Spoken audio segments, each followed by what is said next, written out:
श्री राम समर्थ। नवंबर 27। निर्गुण का भान रखकर सगुणोपासना में रहे। मान लो हमें एक शहर जाना है, तो उस शहर को जाने वाली गाड़ी में बैठकर हम उसकी संगति करते हैं। जब हमारा शहर आता है तो हम उसकी संगति छोड़ देते हैं। उसी प्रकार निर्गुण चाहे हमारा साध्य हो, फिर भी आज हमें सगुण को ही सत्य मानकर उसका संग करना चाहिए। यह बात सही है कि निर्गुण के बिना सगुण सत्य नहीं होता, किंतु सगुण को सत्य मानने के बिना निर्गुण तक पहुंचा भी नहीं जा सकता। यह बात भी उतनी ही सही है। अतः सगुणोपासना में जहाँ अपने आप का विस्मरण हुआ कि एक ओर हमारा मैं गल जाता है और दूसरी ओर भगवान भी नहीं रह जाते, बस अंत में केवल परमात्मा शेष रह जाता है। इसलिए निर्गुण की पहचान करके हम सगुण में रहे। यदि राम की पूजा में अपने आप का विस्मरण होने लगे तो फिर निर्गुण भी आखिर क्या रह जाता है। किंतु जिसे बुखार चढ़ जाता है, उस आदमी को जैसे सभी चीजें कड़वी लगती है, उसी प्रकार हमारी वृत्ति विषयाकार होने से उसे सगुण निर्गुण दोनों ही कहाँ प्रिय लगते हैं।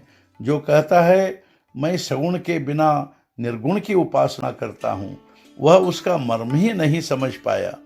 वास्तव में वह सगुण उपासना ही करता रहता है, किंतु असली बात उसके समझ में नहीं आती। देश और काल में जो भगवान को ले आते हैं, उन्होंने उसे सगुण नहीं बनाया, यह कहने में क्या तथ्य है। परमार्थ के बारे में हमारी कुछ विचित्र धारणाएं होती है। बिल्कुल अनाड़ीपन माफ किया जा सकता है, किंतु विपरीत ज्ञान ठीक नहीं होता। सूर्य हमारे पहले था, आज है और बाद में भी रहेगा।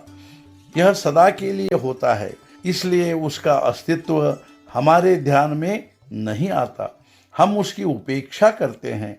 भगवान के बारे में भी हमारा ऐसा ही होता है।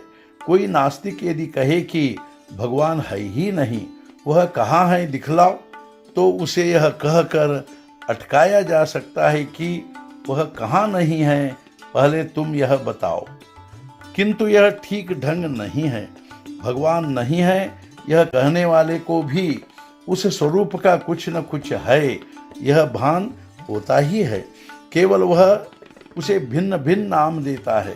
निसर्ग, शक्ति, सत्ता आदि नाम देकर वह उसका अस्तित्व मान्य करता है, किंतु कहता है भगवान नहीं है। जो है ऐसा उसे लगता है, उसे ही हम भगवान समझे। सचमुच मनुष्य को जितना ज्ञान होता है उतना वह लिख नहीं सकता। जितना लिखा होता है उतना पढ़ने वाले की समझ में नहीं आता। जितना उसकी समझ में आता है उतना वह कह नहीं सकता, और सुनने वाले को वह जितना कहता है उतना सब समझ में नहीं आता। अतः मूल स्वरूप का वर्णन स्वयं अनुभव से ही समझना चाहिए। अतः परमात्मा ही करता है, यह समझकर हम अपना आज का कर्तव्य मात्र करते रहे। आज का मुख्य विचार, निर्गुण दिखाई नहीं देता, समझता भी नहीं, इसलिए वह अवतार रूप या संत रूप से सगुण रूप धारण कर अवतीर्ण होता है। सद्गुरुनाथ महाराज की जय। जय जय रघुवीर समर्थ।